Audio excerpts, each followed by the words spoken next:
Dragon Ball Daima. Whew, this show is really something else. Hello there, my Gummy Knights, and welcome back to the Echo Chamber. Now, I know what I said about the end of the year video and that it was going to be the next part of the What If. That's pretty much going to be coming out next year because I had to jump on this. Okay, so this will be the end of the year video. But don't worry, it's not going to be one of the lame brain videos. I'm not going to be sitting there just putting it out, just be putting it out, because there's actually something that's interesting going on in the Dragon Ball community, in the Dragon Ball world, as most of you have known, because it was under speculation for a while there until officially the episode has been out, and it's been out for a while. I'm not going to spoil the episode just for those who still haven't seen it, but unfortunately, the biggest plot point of said episode is going to be spoiled, and that is that, of course, Vegeta has now obtain Super Saiyan 3. What does this mean for the community at large? What does this mean for all of those who ambitiously said that Daima contradicts nothing, that his retcons are absolutely solid and perfect? Each time that they change something about the lore or structure of Dragon Ball, it's been 100% brilliant, and it all ties into everything that you've seen before. So Dragonballsuper, still canonical, people. Now, I wonder what those grifting goat herders are going to say now, because it is undeniable at this point. We have undeniable proof that that has always been a lie. I'm not sitting here trying to down on Dragon Ball Daima, because for me, without getting too much into it, and like I said beforehand when I did my trailer reaction to Dragon Ball Daima, if you guys want me to do a review of the show when it finally does end, I will go ahead and do a whole review. In truth, Dragon Ball Daima has been a severe mixed bag. Whenever the characters are not talking about something that has to do with the world building or lore, the show is actually pretty good. But overall, the story itself, yeah, like I said, I'm not going to really get into it here. And I know that sounds like a very much Debbie Downer, but I do like some elements of the story, and then there's some elements that Anywho, the point of this video is to go over Super Saiyan 3 because something else that immediately popped up, because people have just lost their minds and have decided not to do not even an ounce of research whatsoever, are all suggesting the idea that Super Saiyan 3 Vegeta would annihilate Super Saiyan 3 Goku. And so I want to add in my 2 cents. The short answer is, you're stupid. That's not happening. But here's a bit of the long answer, and don't worry, this video won't be super long, but it is a bit of the long answer to this question. We have no idea how long Vegeta has had Super Saiyan 3. Now, don't get me wrong, the aesthetic that he showcases with it is something that I kind of expected from Toriyama's bag. I wasn't expecting it to look like Goku's. I mean, I think that it's very unique for Vegeta. It does somewhat look like that, and it also could be the fact that he's of smaller proportion, but I wouldn't even go that far because, I mean, look at GT Goku. He was a small portion size, and Super Saiyan 3 pretty much looked the same on him as a kid than as it does on him as an adult. So there's no difference there. So I think that it matches Vegeta's aesthetic pretty nicely. But the thing is, we have no idea how long he's had this form. All we get from Bulma in the episode is that, well, Vegeta trained for it. He's been training by himself. And it's like, well, what does that mean? In what way does that describe the process of how he was able to achieve Super Saiyan 3? In essence, it doesn't. It tells absolutely nothing. We don't know how long he's had it, we don't know when he achieved it, and we don't know how much time. Now, in the showcasing of the episode, he seems pretty comfortable with it, even while being in a child's body. So he does have some experience with it. But let's be honest, even if you want to sit there and say that Vegeta is comfortable utilizing the form, as he said himself in the episode, the whole idea of being in a kid body makes any sort of uses of his power less efficient than it naturally would be. I can keep hearing the deniers already and say that they didn't get weaker. They did get weaker. We have too much evidence against the idea that they're still at the same strength level. They did get weaker because if you want to sit there and say that adult Goku and adult Vegeta would have struggled with a squid, you're out of your mind. And if the story is leading us to saying, well, that's what happened, even if they were at their adult bodies, they still would have struggled or potentially lost to this rando squid, then the story itself is out of its mind, and that's one of the flaws and problems that we're talking about. The inconsistencies in it all.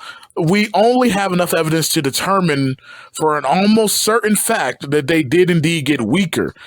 Even if you want to sit there and say that it's only by the fact that they lost proficiency in how to utilize their powers, That's significant in the world of Dragon Ball. If you don't have proper control of your ki or how to properly utilize it, even as showcased in Dragonballsuper, like when Goku was able to get scratched by a bullet because he didn't use proper ki usage and weaken his body to the point to where bullets can hurt him, you see the effect that can have. With them being unable to control their power properly because they're not used to now being in child bodies, and considering that, as GT Goku pointed out, the reason why he was weakened or weaker is because his older body was more developed. His older body had a lot more time to utilize his power and grow with that power. This is suddenly being dropped onto them in terms of these new smaller forms. Either way, Vegeta versus Goku is not really a debate. As far as we see from Dragon Ball Daimba's case, we do know, or at least that we were able to showcase and have a solid inclination of the outcome of this battle. When Goku and Vegeta first fought, it was clear that Goku had overtaken him near the end of the battle right before they got turned to kids. I know the battle itself was inconclusive, but it was shown to us that Goku was able to overcome him. And by this point in the series, if you're following Akira's original design, especially directly after Buu, and using the narrative of Buu, Goku was the strongest. Even if you want to sit there and account for Gohan, Goku was potentially the strongest one there, and certainly stronger than Vegeta. There was no contest. And when they went into battle with each other at the beginning, it ultimately was showcasing that even base to base, unlike with Dragonballsuper at the tail end of that, Vegeta has not closed the gap in its totality. He's definitely a lot more even Goku. So this means that them powering up would have made literally no difference. Goku's had more years with the form of Super Saiyan 3. He's had way more experience. So since Goku has been able to acclimate to the demon world far better and far faster than Vegeta has, because Vegeta hasn't been there as long, if they were to both go to Super Saiyan 3 in battle, the outcome would be clear. Yes, I know, Vegeta was great. He was epic. He was cool.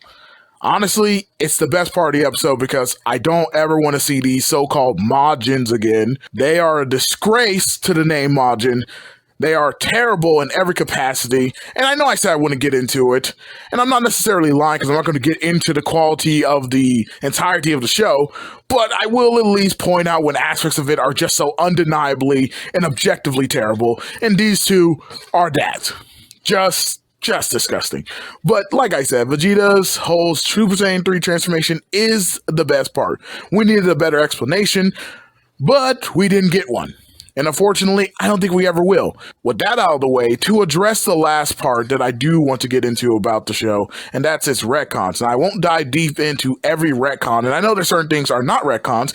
They're applying to the original manga, and all these grifters who keep trying to sit there and say, see, when something points out about the original manga, like the fact of Piccolo's father's name, you guys get mad and say bad retcon. And that's one thing to do, to criticize those people for that. But it's another thing to sit there and pretend afterwards that every retcon has been good, that every single solitary change has enhanced the world building. I mean, when it came to the so-called new pecking order for the super gods, that was also a huge problem, and I definitely do not have the time to get into everything that went on with Supreme Kai's explanation of how the universe and multiverse functions in Dragon Ball now, because trust me, it's that's a huge one. But in direct relation to this, you got to be kidding me with the idea that you believe in your heart of heart that this makes the world building better, that this totally ties into Super. You cannot tie this into Super. You never really could. But this one is out of the most undeniable reasons why you can't tie this to something like Super and continue to say that the world hasn't been obliterated in terms of its world building, that we're living under the Dragon Ball Daimba's era of these characters and not the Dragon Ball Super era of these characters, is because Vegeta having Super Saiyan 3 is an absolute nightmare for the writing. Whether you want to use the movies version of it, or whether you want to use the Super Arc version of it, Battle of Gods did happen. And what happens in Battle of Gods? Vegeta twice doesn't go to Super Saiyan 3 when he clearly supposedly has it. But what we are talking about is the idea that when he gets enraged and when he gets mad, why does he go to just a higher version of Super Saiyan 2? Why not access Super Saiyan 3 and enhance the power through his rage that way? Why is it that when Trunks, when he comes back from the future and he's trying to test against Vegeta, now I know Vegeta's teaching him a lesson and about the higher elevations of power, but it's clear that it's a sore spot for Vegeta because he doesn't have Super Saiyan 3. It just doesn't make any sense. You can't sit there and say this ties into Super because Vegeta having Super Saiyan 3 completely ruins everything about his participation in that arc. Because even if he thought it wouldn't have worked, the second that he became enraged and became superpowered, and instead of going to the Enraged Super Saiyan 2, why not stack on a guaranteed elevated power boost on top of a Rage boost? Super Saiyan 2 is much weaker than Super Saiyan 3. So this is just simple logic. Why not have Vegeta go Super Saiyan 3? Exactly, because you guys can't defend it. You keep trying to defend this nonsense, and that's all it's going to be. It's nonsense. And I'm not even saying that Dragon Ball Daima is to blame for this. I'm just acknowledging that we're under a new order. And I want people to stop pretending as though these retcons are all just good and great and perfectly tie into everything that we've seen before. Because they don't, and it hasn't, and it's otherwise ruining the elements of the Dragon Ball story. I'm not saying that, you know, it's good or bad, really. I'm just saying in terms of putting these things together and saying how that they connect with each other, it's completely ruined because there is no real way that they would connect with each other. That's pretty much it, guys. Like I said, this is going to be the end of the year video. Don't worry, pretty much next month, if not somewhere within the month of January, you'll be getting, of course, the next part of the What If. But I did want to give my 2 cents on this entire situation because, look, guys and gals, I'm just a chill guy. But when I get the chance and opportunity to say, you best believe I'm going to take it every single solitary time. Anyway, I will catch you guys in the next one. Peace.